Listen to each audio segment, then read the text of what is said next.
What's up, poetry lovers? Today I'm going to be sharing the poem I wrote called Transcendent Quest. Then I'll share a little bit about each line, why I wrote it, and then I'll read it again, see if it hits a little different and delivers my message of why I wanted to write it. Here we go. Transcendent Quest. Apocalyptic vision. Let's ground this revision in a standing position. Hesitating, holding back. Are you ready to feel this wrath? Trying to discern. Are they ready to learn? Is it in fact time to show them even hate is divine? Like a sword of truth, it must be wielded with skill. Without love in your heart, you will kill. Courageously walking the razor's edge, skillfully slaying the dread. Another victory, it is said, but somehow it didn't take. The body didn't accept it. It was fake. So what's really going on? Is this a lie or is this a vision? Is it true or just suspicion? Feels like a hypnotic superstition. Shaking awake, remembering the quake, superconscious emanation, strengthening my interpretation. Clawing my way back to the top, the fog clears and I am aloft. The transcendent vision is absolute, cooling the lava, making me resolute. It's time to rest now, at least for a time, until we traverse back and get fuel for this rhyme. Endless cycles of dread and bliss. Should we still be seeking, or is everything amiss? Off to get the golden experience that makes life worthwhile. Is it death, or is it a smile?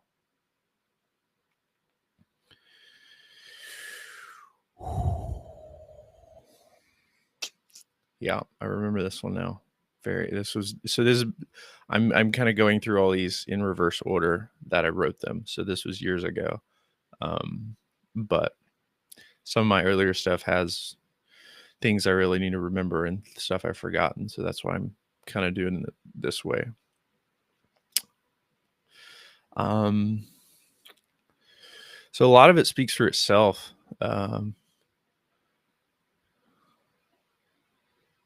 The first three lines are pretty, there's nothing mysterious, like just calling for transformation.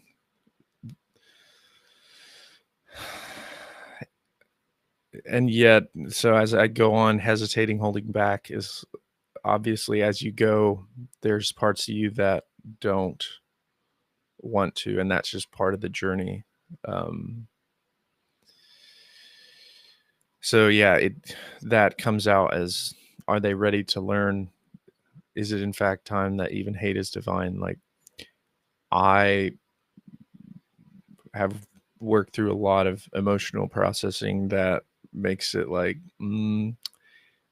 it's powerful to feel. It's better to feel fully than to lie to yourself and, just kind of spiritual bypass to say everything's good and I don't feel hate because that's not clean or pure or something. It's like, no, without resistance, without denying hate, it can charge you up and help you understand yourself very well. So it's good to be in touch with it and good to be in contact with it. That's why I say it is in fact divine. And so, yeah, I say it's like a sword of truth. It must be wielded with skill.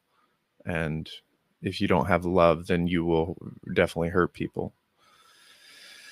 So walking that razor's edge, and with that, you can skillfully slay dreadful things, even just thought patterns and ideas in your life.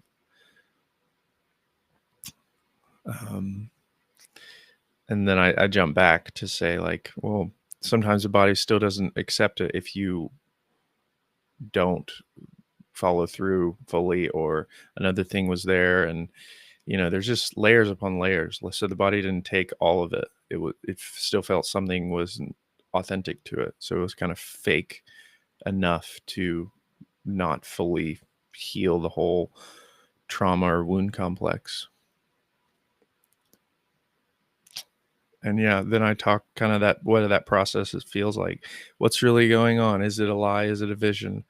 And just wading through that is very lots of time, lots of effort, lots of energy to stay focused to what is real. And it comes through being in touch with hard things and the relationship with the unforgiving. So yeah, shaking awake is like, come on, like what's going on?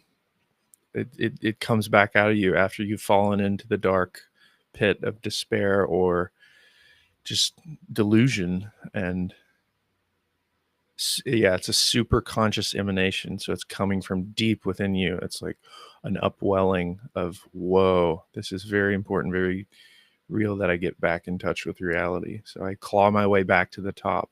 The fog clears and I am aloft. The transcendent vision. So yeah, this is like a metaphor, like I'm on a journey back to the top of a mountain where you can see everything and it's beautiful and it's real and it's clear and you can see for tens of miles if you're on top of a really good mountain.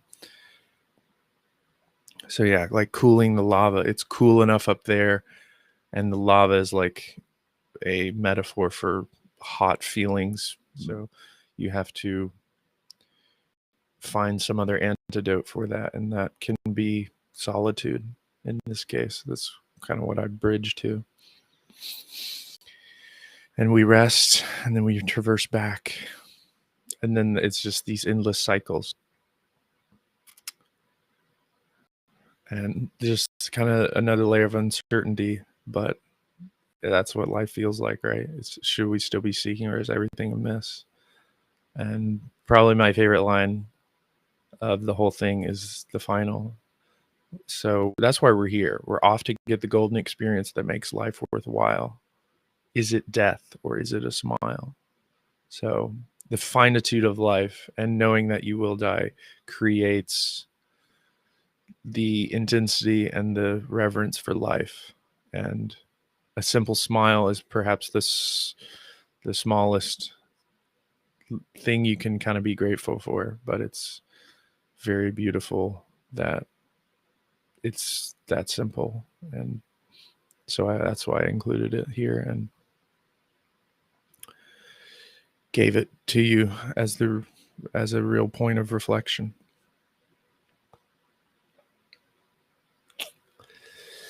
All right, that's basically it. I don't need to read it again. I think this one's long enough that you're welcome to do that. But yeah, if this made you smile, please give it a like and subscribe and check out other poems. I will see you in the next one. Thanks so much for listening.